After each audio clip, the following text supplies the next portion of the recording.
സുവിശേഷം 22-ാം അധ്യായം 7 മുതൽ വാക്യങ്ങൾ. ശിഷ്യന്മാർ പെസഹ ഒരുക്കുന്നു. പെസഹ കുഞ്ഞാടിനെ ബലിയഴിക്കേണ്ടിരുന്ന പുളിപ്പില്ലാത്ത അപ്പത്തിന്റെ ദിനം വന്നു ചേർന്നു. യേശു പത്രോസിനെയും യോഹന്നാനെയും അയച്ചുകൊണ്ട് പറഞ്ഞു, നിങ്ങൾ പോയി നമുക്ക് പെസഹ ഭക്ഷിക്കേണ്ടതിന് ഒരുക്കങ്ങൾ ചെയ്യുവിൻ.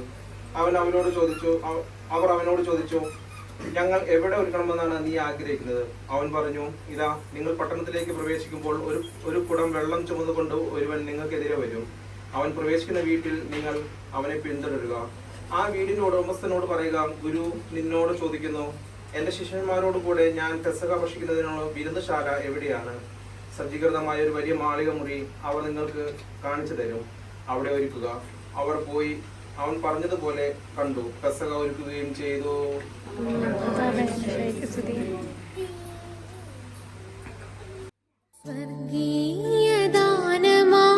ജീവന്റെ മന്നയേകും ഈശോദൻ ദിവ്യവിരുന്ന്. സ്വർഗീയദാനമാ ജീവന്റെ മന്നയേകും ഈശോദൻ ദിവ്യവിരുന്ന്. തിരുവിരുന്നിലായി പകർന്നേകുന്നു തിരുശരീരവും തിരുരക്തവും. തിരുവിരുന്നിനായി പകർന്നേകുന്നു തിരുശരീരവും തിരുരക്തവും. സ്വർഗീയദാനമാ ജീവന്റെ മന്നയേകും ഈശോദൻ ദിവ്യവിരുന്ന്.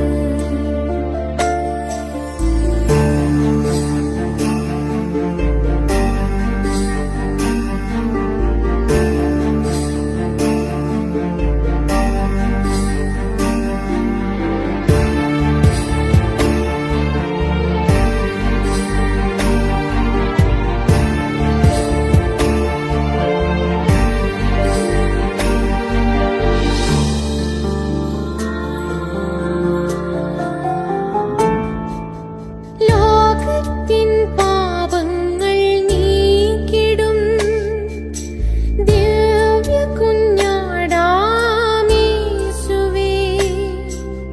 ലോകത്തിൻ പാപങ്ങൾ നീക്കിടും ദിവ്യ കുഞ്ഞാടാമേശുവേ. തിരുരക്തത്താലേ കഴുകിയിടണമേ എൻ പാപമെല്ലാം മായിക്കണേ.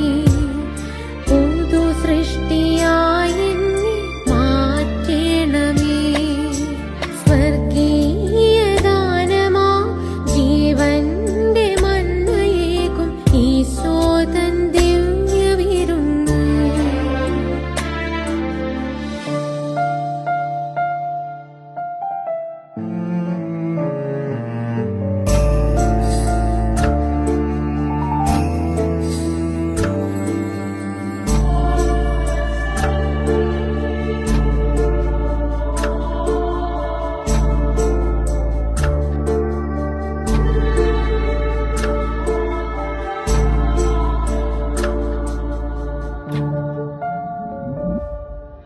സക്രാരിയിൽ വാഴും സ്നേഹമേ, തിരുവോസ്തിരൂപനാമേശുവേ.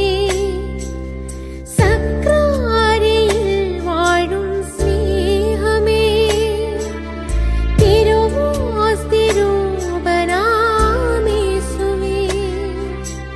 എൻ ഹൃദയമാ സക്രാരിയിൽ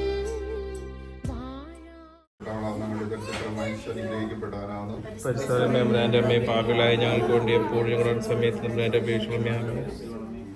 അവർ വാങ്ങി ഭക്ഷിക്കുവിൻ, ഇത് എന്റെ ശരീരമാണ്. അനന്തരം പാനപാത്രം എടുത്ത് കൃതദാസ്വസ്ത്രം ചെയ്ത് അവർക്ക് കൊടുത്തുകൊണ്ട് പറഞ്ഞു, നിങ്ങൾ എല്ലാവരും ഇതിൽ നിന്ന് പാനം ചെയ്യുവിൻ, ഇത് പാപമോചനത്തിനായി